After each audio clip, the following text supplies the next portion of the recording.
नमस्कार, आप देख रहे हैं डॉक्टर साहिब, आपके साथ मैं हूँ मुस्कान दर्शकों। आज के इस एपिसोड में हम बात करेंगे लर्निंग डिसऑर्डर के बारे में और साथ ही हम ये बात करेंगे उन बच्चों में जो बच्चे दिव्यांग हैं। हम जानेंगे कि उनमें ये जो लर्निंग डिसऑर्डर वाली दिक्कत आती है, वो कितना आगे जाके उन्हें दिक्कत दे सकता है और ये क्यों होता है, कैसे इससे मतलब इससे ठीक हो सकते हैं, क्या कर सकते हैं इसके लिए। इसी बारे में तमाम जानकारी देने के लिए आज हमारे साथ मौजूद है बिहार के जाने-माने ऑक्यूपेशनल थेरेपिस्ट डॉक्टर कुणाल गौरव। आपको बता दें कि आईजीएमएस में कार्यरत है। सर नमस्कार, बहुत-बहुत स्वागत। सबसे जानना चाहेंगे अगर हम बात करें लर्निंग डिसऑर्डर के बारे में, खासकर अगर हम दिव्यांग बच्चों की बात करें तो। सर तो लर्निंग डिसऑर्डर क्या है? इसमें क्या बच्चों को दिक्कत आती है? इस बारे में थोड़ी जानकारी दें। लर्निंग डिसऑर्डर में मेनली 3 कैटेगरीज़ होती हैं। एक हो गया डिसकैलकुलिया जिसमें बच्चे मैथ्स करने में उन्हें बहुत दिक्कत होती है। मैथ्स के छोटे-छोटे गणित के सवाल को वो सॉल्व नहीं कर पाते हैं। दूसरा हो गया डिसग्राफिया जिनमें उनकी हैंडराइटिंग की प्रॉब्लम होती है, वो ढंग से सही से कागज़ में लिख नहीं पाते या हैंडराइटिंग बहुत ख़राब होती है। एंड थर्ड हो गया डिस्लेक्सिया। डिस्लेक्सिया में बच्चे चीज़ों को बहुत अच्छी तरह से पढ़ नहीं पाते हैं और वो उसे समझ नहीं पाते हैं। तो ये लर्निंग डिसऑर्डर पे ध्यान देने की बहुत ज़रूरत है। लर्निंग डिसऑर्डर क्या करते हैं, विकलांग बच्चों की ग्रोथ को वो एकेडमिकली रोक सकते हैं। हुँ, जी, समाज में उनके ग्रोथ को इम्पेयर कर सकते हैं।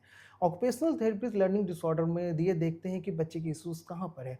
क्या होता है इसमें कि बच्चे के मस्तिष्क की सूचना को सही तरीके से ब्रेन में प्रोसेस नहीं कर पा रहे हैं, तो लर्निंग डिसऑर्डर के चांसेस होते हैं। हुँ, जी, और उसके साथ जैसे कि अ, हम ये भी देखते हैं कि बच्चों के फिंगर्स में ज़्यादा इश्यूज़ तो नहीं है, फाइन मोटर स्किल्स, उस हुँ, पे भी हम काम करते हैं लर्निंग डिसऑर्डर्स में।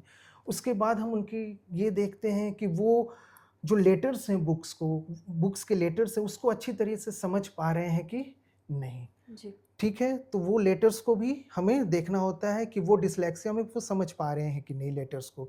थर्ड, अगर डिस्कैलकुलिया में ये देखना होता है कि मैथ्स के जो कैलकुलेशंस हैं, बच्चे वो इतना अगर वो कॉम्प्लेक्स कैलकुलेशंस क्यों नहीं कर पा रहे हैं और उन्हें हमें कैसे कैलकुलेशंस को धीरे-धीरे, छोटे-छोटे भागों में डिवाइड करके उनके लिए ईज़ी करना है। तो ऑक्यूपेशनल थेरेपी का लर्निंग डिसऑर्डर में बहुत एक विशिष्ट रोल है। जी। सर और साथ ही जानना चाहेंगे लर्निंग डिसऑर्डर के बारे में तो आपने बात किया ही। साथ ही कई बार ऐसा भी देखा जाता है कि स्कूल की अगर बात करें तो कोई बच्चा पढ़ने में अगर उसे दिक्कत आती है या फिर पढ़ने में उसे कोई चीज़ समझ नहीं आ पाता। कई बार ऐसा होता है कि बच्चा फ़ेल हो जाता है। तो ऐसे में उसके बच्चे जो पेरेंट्स हैं, अभिभावक हैं उसकी पिटाई करने लगते हैं बिना ये जाने कि बच्चे को दिक्कत क्या है। तो क्या ऐसा भी हो सकता है कि उनमें भी लर्निंग डिसऑर्डर की ही समस्या हो? हाँ, ये हो सकता है कि बच्चों में लर्निंग डिसऑर्डर की समस्या हो। पेरेंट को लर्निंग डिसऑर्डर को लेके थोड़ा-सा अपने आप को जागरूक करना पड़ेगा, समाज को जागरूक करना पड़ेगा। अगर बच्चा पढ़ने में कमज़ोर है, तो ये कोई बदमाशी नहीं है। अगर बच्चा गणित के सवालों को हल नहीं कर पा रहा है, तो ज़रूरी नहीं है कि बच्चा वो पढ़ाई नहीं करना चाह रहा है। ये लर्निंग डिसऑर्डर भी हो सकता है और ये देखना पड़ता है कि बच्चों में कहाँ पर बच्चे रुक रहे हैं पढ़ने में, तो अभिभावक का एक मुख्य काम ये होता है कि बच्चों को सपोर्ट करें और वो concerned health care professional, occupational therapist हैं, उनसे कॉन्टैक्ट करें, लर्निंग डिसऑर्डर पे काम करें। डाँटने से क्या होगा, बच्चों का कॉन्फिडेंस बहुत नीचे जा सकता है और लर्निंग डिसऑर्डर का इश्यूज़ बढ़ सकता है। जी। सर बहुत-बहुत शुक्रिया तमाम जानकारी देने के लिए। तो आशा करते हैं दर्शकों कि आप भी ये समझ पाए होंगे जब भी बात लर्निंग डिसऑर्डर की आती है, तो कई बार ऐसा देखा जाता है कि वो स्कूल कॉलेज बच्चा जाता है, उसको पढ़ने में दिक्कत आती है, चीज़ें नहीं समझ पाता है, तो उसके जो पेरेंट्स हैं, उसके जो टीचर्स हैं, उसे मारते हैं, उसे पीटते हैं और बोलते हैं कि बच्चा पढ़ने में तेज़ नहीं है, बच्चे को दिक्कत है।